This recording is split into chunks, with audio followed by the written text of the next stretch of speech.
माघार कधी यशस्वी असते का हर्षवर्धनजी? हे 2029ला बारामतीत आमचा आमदार जेव्हा निवडून येईल. तुमचा पार्थ पवारांनंतर तुमच्याबद्दल टोकाचं स्टेटमेंट केलं पक्षाबद्दल. ते म्हणतात की हा काँग्रेसचा डाऊनफॉल आहे. अजितदादांसारखं गुलाबी जॅकेट घालून, त्यामुळे हमारी शराफत जो आहे हमारी कमजोरी मत समजो. तुम्ही त्याला शराफत म्हणतायत, पण कोणी यावर टपली मारून जावं असं झालं. ते तर त्यांच्या अग्रलेखातून तुमच्यावरती वारंवार टीकेची झोड उठवत असतात. म्हणजे हे का हा कोणी वापरता कामा नये. सेना एकेखोर आहे का शिवसेना? आणि प्रदेश अध्यक्ष या नात्यानं मी हातात कैची घेऊन फिरायचं का सुईदोरा घेऊन फिरायचं विचार फाटलंय. कुठे कुठे शिवणार तुम्ही? प्रदेशाध्यक्ष हर्षवर्धन सपकाळांचं तोंड एका बाजूला आहे, नाना पटोलेंचं दुसऱ्या बाजूला, विजय वडेट्टीवारांचं तिसऱ्या बाजूला, असं एक आम्हाला चित्र दिसून येतं. काँग्रेसला गृहीत धरलं जातं का? पक्षात समन्वय आहे का? त्यामुळे हा साधेपणा हर्षवर्धन सपकाळांची भूमिका असू शकते, पक्षाला कशी सुटू? तुम्ही म्हणतायत की मवियाची घडी विस्कटली आहे. नमस्कार, आपण पाहताय झी 24 तास. मी कमलेश सुतार. टू द पॉईंटच्या नवीन भागामध्ये आपल्या सगळ्यांचं पुन्हा एकदा स्वागत.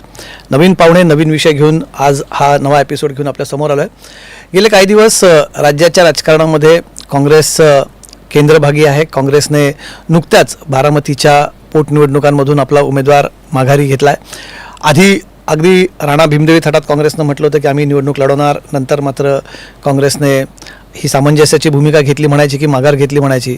सोबतच मधल्या काळामध्ये काँग्रेसचे मित्र पक्ष असणारे राज्यातले मवियाचे घटक पक्षही काँग्रेसवरती हावी होताना दिसतात. काँग्रेसचं नक्की सध्या काय चालू आहे, काँग्रेस पक्षामध्ये अंतर्गत नक्की काय चालू आहे, चर्चा करण्यासाठी आपल्यासोबत आहेत काँग्रेसचे प्रदेशाध्यक्ष हर्षवर्धन सपकाळ. खूप खूप स्वागत आहे हर्षवर्धनजी आपलं. बऱ्याच दिवसापासून आपण हा इंटरव्ह्यू प्लॅन करत होतो. आता मुहूर्त आपण म्हणतो किंवा चांगली वेळ जुळून येत नव्हती, आता ती आली आहे. जसं मी आता सुरुवातीला उल्लेख केला की काँग्रेसला बारामतीतनं उमेदवार मागे घ्यावा लागला. आणि मी एक शब्द वापरला, म्हणजे तो जाणीवपूर्वक वापरला, की सुरुवातीला तुम्हीच स्वतः अगदी राणा भीमदेवी थाटात म्हटलं होतं की नाही आम्ही ही निवडणूक लढणारच. काय संस्कृती वगैरे काय नाही, पण तरी आम्ही लढणार, निवडणूक लढवायची असते. मग हा युटर्न का? नाही, हा तर एकतर पहिली गोष्ट युटर्न नाही. बरं. आणि राहिला प्रश्न आमच्या थाटाचा, तर तो आमचा कायमच आहे. पहिलं माझं वक्तव्य आणि स्टेटमेंट हे होतं पक्षाध्यक्ष या नात्यानं की मित्रपक्षांकडे या दोन्ही जागा आहेत आणि मित्रपक्ष जर लढत नसेल तर काँग्रेस तिथे लढायला तयार आहे.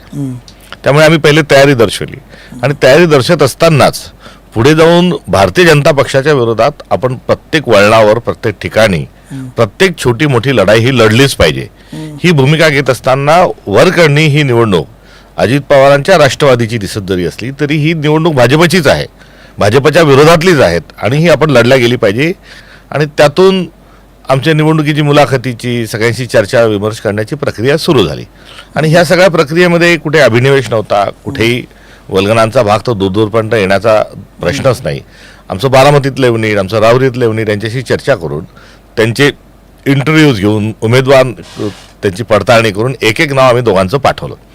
आणि उमेदवार देत असताना आम्ही आता इथे निवडून येऊ, आम्ही यांना पाडल्याशिवाय राहणार नाही, आम्ही दाखवून देऊ, ही कोणत्याही अभिनिवेशाची आणि आमची मगरुरीची, उद्धटपणाची भाषा नव्हती. लोकशाहीमध्ये निवडणुका झाल्याच पाहिजे ही जी भूमिका मूलभूत आहे. आणि काही भूमिका आजच आम्हाला सुचली, बारामतीच्या निमित्ताने सुचली म्हणून आम्ही गेलो असंही नाही. आपल्याला आठवत असेल की नगरपालिका, महानगरपालिका आणि जिल्हा परिषदांच्या तिन्ही निवडणुकांमध्ये भारतीय जनता पक्ष नवे तर त्यांचे मित्रपक्षही म्हणजे राष्ट्रवादी, अजित पवार गट देखील, शिंदे सेना देखील यांनी उमेदवारांना पकडून आणलं. कुठे पैसे दिले, विड्रॉल घ्यायला लागले, अगदी थेट कॉलर पकडून विड्रॉल घेण्यापर्यंतचंही आम्ही सर्व माध्यमातून त्याचं फुटेज आपल्याला बघायला मिळालं. आणि यावेळेस सर्व जी चर्चा झाली त्यामध्ये विरोधी पक्ष असतील, काही जाणती माणसं असतील, विचारवंत असतील, अर्थात माध्यमं असतील, पत्रकार असतील, सर्वांनी या सगळ्या जे चाललंय अनपोतचं जे सगळी जी भानगड, मी त्याला राजकारण म्हणणार नाही, त्यातून भानगड ती योग्य नाही, लोकशाहीकरता पोषक नाही आणि निकोप वातावरणामध्ये निवडणुका या झाल्या पाहिजे ही भूमिका मांडत असताना अनपोत निवडणूक होता कामा नये, लढलं पाहिजे हे त्यावेळेचं जे आकलन आहे ते आकलन यावेळेस एकदम अनपोतच्या एस्क्युलेटर दाबून जे पुढे पळवलं गेलं हे तसं बघितलं ते आश्चर्यकारक आहे. आणि तुम्ही एक मिनिट, मला तुम्ही एवढंसं कन्व्हिक्शन होतं, तुम्ही सगळे मुद्दे मांडले की निवडणुका लढल्या गेल्या पाहिजे, अनपोज होता कामा नये, भाजप आमचा विरोधक आहे किंवा आमचे मित्रपक्ष लढायला तर मग एवढं सगळं होतं ना, मग एवढं सगळं कन्व्हिक्शन असताना मग माघार का बरं? मग तुम्ही तिथे आम्ही कुठल्याही परिस्थितीत बारामतीची निवडणूक लढायलाच पाहिजे होती, यात दुमत नाही. आपण जे माघार म्हटली तर ती लंबी लढाई के लिए 2 कदम पीछे आना पडता है.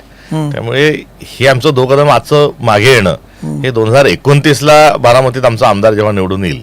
तुमचा हो, काँग्रेस पक्षाचा आमदार हा बारामतीमध्ये 2019ला 29च्या निवडणुकीमध्ये आमचा तिथे निवडून हर्षवर्धन ती जागा राष्ट्रवादीकडे आहे, म्हणजे तिथे वर्षानुवर्ष राष्ट्रवादी लढत आलंय, शरद पवार पक्ष. मग ते लढणार नाही का तिथे वेळेस? आता स्थित्यांतरांचा एक काळ आहे, संक्रमणाचा एक काळ आहे. आणि आज जर आम्ही विड्रॉल घेतोय तर स्वाभाविक स्वरूपामध्ये 2029ला आम्ही त्या ठिकाणी आमचा उमेदवार देऊ, ही असणारी आमची आग्रहाची भूमिका राहील. मग तुम्ही म्हणतात उमेदवार द्यायला, तुम्ही म्हणतात उमेदवार, मग तुम्ही म्हटलात की हो, आमचा आमदार असेल. उमेदवार आमदार करण्याकरता उमेदवार द्यावा लागेल. आघाडीचा गेल्या वेळेस तिथनं युगेंद्र पवार लढले होते. हो.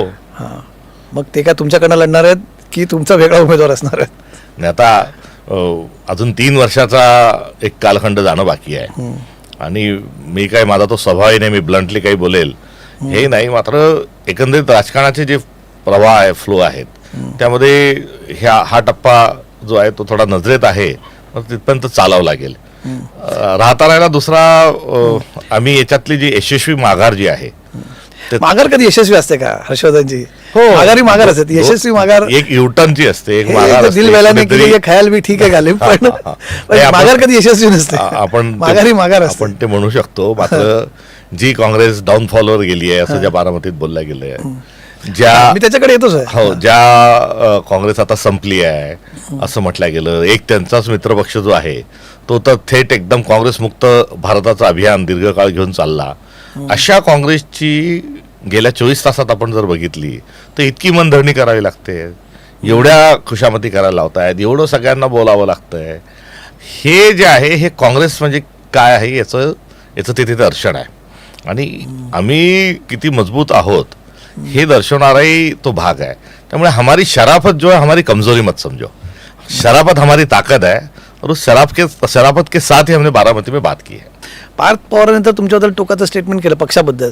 ते म्हणतात की हा काँग्रेसचा डाऊनफॉल आहे, तरी सुद्धा तुम्हाला त्यांना पाठिंबा द्यावाच लागला. ते पाठिंबा दिला नसेल तरी तुम्हाला तिथं माघार घ्यावीच लागली डाऊनफॉल म्हणून सुद्धा. एक तर आमची माघार जी आहे त्याच्या संदर्भात मला उत्तर दिलंच पाहिजे, ते देऊ. मात्र या स्टेटमेंटच्या आणि पार्थ पवारांच्या वक्तव्याच्या अनुषंगाने मला विशेष काही त्याच्यावर भाष्य करण्याची आवश्यकता वाटत नाही.